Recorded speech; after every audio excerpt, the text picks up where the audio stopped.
Your doctor has recommended that you undergo surgery to repair a hiatal hernia. But what does that actually mean?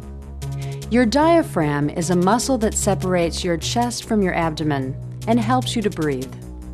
Normally, the diaphragm has an opening for the esophagus to pass through, where it connects with the stomach.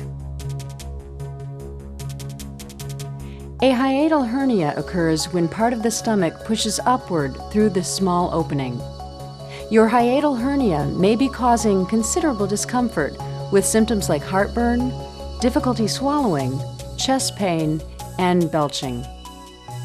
The reasons why hiatal hernias form are not known, but they are quite common. A hernia is dangerous only if it becomes strangulated.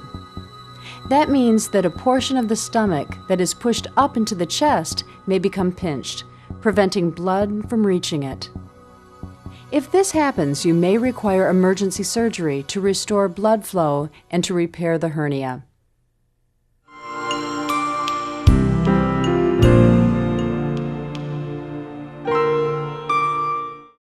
In the case of a hiatal hernia, there are no real alternatives to surgery. Hernias often remain stable, and symptoms may be sometimes managed with medication and other therapies, but they never cure themselves. And putting off surgery increases the risk of developing a strangulated hernia and even breathing problems. Because of these risks, it's rare these days for a physician to recommend any treatment other than the surgical repair of a hiatal hernia. Surgical procedures performed by making an incision large enough to expose the entire operative area are called open procedures. Your doctor believes that your medical condition and overall state of health make you a good candidate for a less intrusive laparoscopic surgery. A laparoscope is a narrow tube that contains a light source and a small video camera. Using a laparoscope, the surgeon is able to operate by making one or more very small incisions, through which the sterile laparoscope and possibly other instruments are inserted into the body.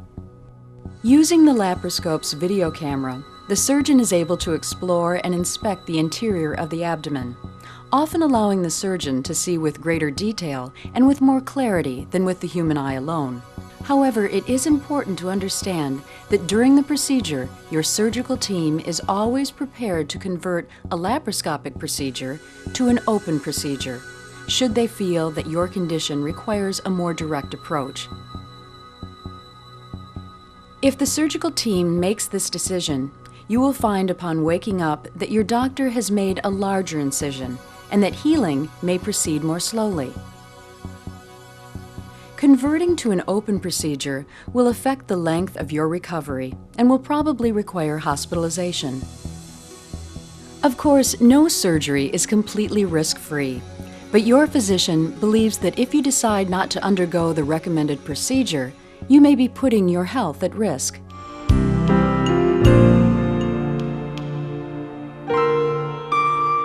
On the day of your operation, you will be asked to put on a surgical gown. You may receive a sedative by mouth, and an intravenous line may be put in. You will then be transferred to the operating table. In the operating room, the anesthesiologist will begin to administer anesthesia, most probably general anesthesia. The surgeon will then apply antiseptic solution to the skin around the area where the incisions will be made. Place a sterile drape around the operative site. After allowing a few minutes for the anesthetic to take effect, a small incision is made above the umbilicus. Then a hollow needle will be inserted through the abdominal wall, and the abdomen will be inflated with carbon dioxide. An umbilical port is created for the laparoscope. 4 more incisions will be made, with care taken to keep the openings as small as possible. Once in place, the laparoscope will provide video images, so the surgeon can insert the instruments used to locate and pull back the liver in order to see the upper part of the stomach. First, the surgeon pulls the stomach away from the hiatus, or opening, in the diaphragm. Then the surgeon cuts away the tissue that connects the liver and the stomach. The surgeon can then dissect part of the diaphragm around the esophagus. This gives better access to the diaphragm and the esophagus.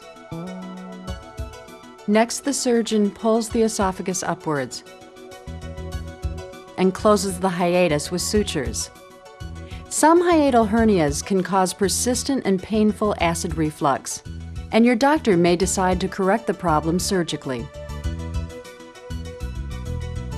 In this case, the surgeon divides and separates the arteries that supply blood to the top of the stomach.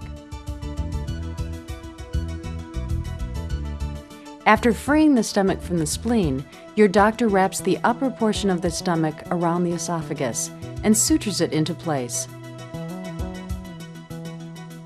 A rubber tube is placed in the esophagus to keep the wrap from becoming too tight. All of the instruments are withdrawn. The carbon dioxide is allowed to escape.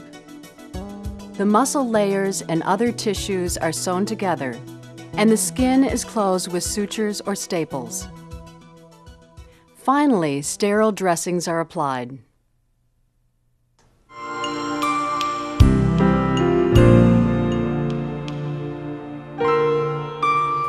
Hiatal hernia surgery only rarely leads to complications.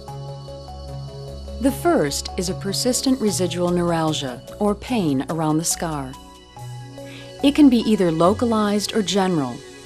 It may develop soon after surgery, or even weeks or months later. Usually it will decrease in intensity with time, but in very rare situations, it can become permanent. More frequently, patients report achiness in the shoulders and chest. This is caused by the body's reaction to the carbon dioxide used to inflate the abdomen, and it will clear up in a matter of a few days.